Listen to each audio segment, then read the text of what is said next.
శ్రీ కోయ ఎల్లమ్మ తల్లి జ్యోతిష్యాలయం ఫోన్ ద్వారానే జ్యోతిష్యం చెప్పబడును.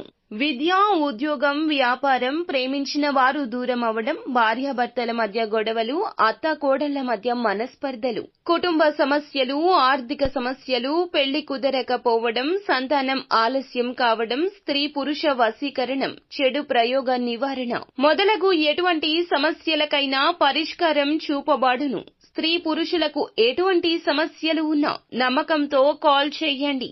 గురూజీ గోవిందరాజు. Phone number 9703930797. ఇలా జరుగుతుందని అస్సలు అనుకోరు. ఏం జరగబోతుంది, ఎటువంటి పరిణామాలు కలగబోతున్నాయో ఈ వీడియోలో తెలుసుకుందాం. వీడియో నచ్చితే ఒక చిన్న లైక్ చేసి మమ్మల్ని సపోర్ట్ చేయండి. ఇక ఆలస్యం వద్దు, వీడియోలోకి వచ్చేద్దాము. ఈ రోజున ఎక్కడో ఒక కోణంలో ఇది జరుగుతుందా అని ఆశ్చర్యం కలిగించే ఒక సంఘటన జరుగుతుంది. మీ యొక్క ఆలోచనలకు అందని పరిణామం ఇది. అనుకోకుండా మీ జీవితంలో ప్రవేశిస్తుంది. ఒకవైపు ఆందోళన, ఇంకొక వైపు ఆశ్చర్యం, మరోవైపు కొత్త మార్గాన్ని చూపుతోంది.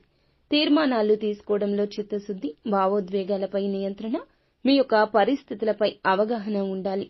ఈ రోజు ఉదయం 11 గంటల నుండి మధ్యాహ్నం 2 గంటల మధ్య మీకు ఒక సమాచారం వస్తోంది. ఇది మీ వ్యక్తిగత జీవితానికి సంబంధించింది లేదా వృత్తికర జీవితానికి సంబంధించింది కావచ్చు.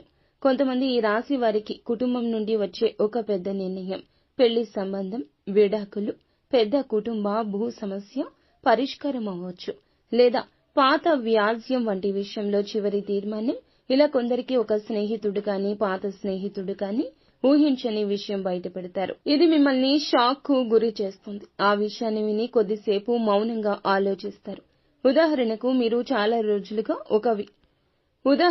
చాలా రోజులుగా ఒక వ్యక్తి మీద నమ్మకం ఉంచి భవిష్యత్తు గురించి వారితో కలిసి కలలు కన్నారు. ఆ వ్యక్తి వెనక వేరే దారులు వెతుకుతున్నాడని తెలుస్తోంది. మిమ్మల్ని ఒక ఆప్షన్ గా పెట్టుకున్నాడని అర్థమవుతుంది.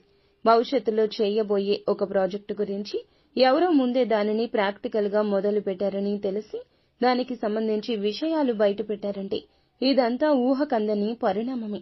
ఏదైనా నిజం బయట పడితే వెంటనే స్పందించొద్దు. ఎలాంటి ఫోన్ కాల్ అయినా, మెసేజ్ అయినా కన్ఫర్మేషన్ అయిన వెంటనే అప్పుడే ఏదైనా చెయ్యండి. ఒకసారి ఈ విషయాన్ని కూల్ గా అర్థం చేసుకోండి. ఆ వ్యక్తి మీద కోపం ఎక్కువగా ఉంటే మౌనంగా ఉండండి.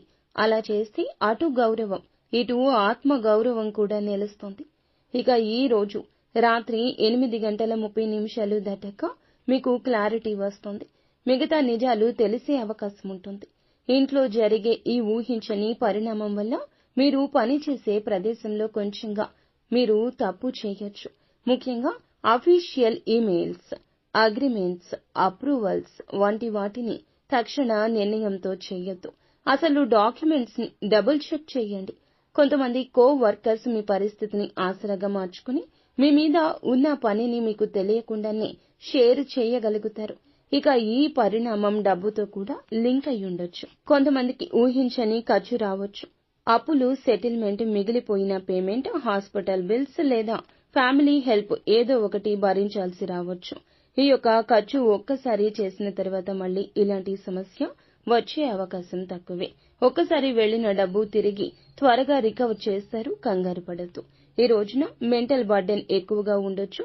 దాంతో తలనొప్పి, గ్యాస్ట్రిక్ ప్రాబ్లమ్స్ కూడా రావచ్చు. నిత్యం శివారాధన చేసుకుంటూ మీ కష్టాన్ని శివయ్యకు చెప్పుకోండి. శివయ్యే అంతా చూసుకుంటాడు. అంతా మంచి జరుగుతుంది.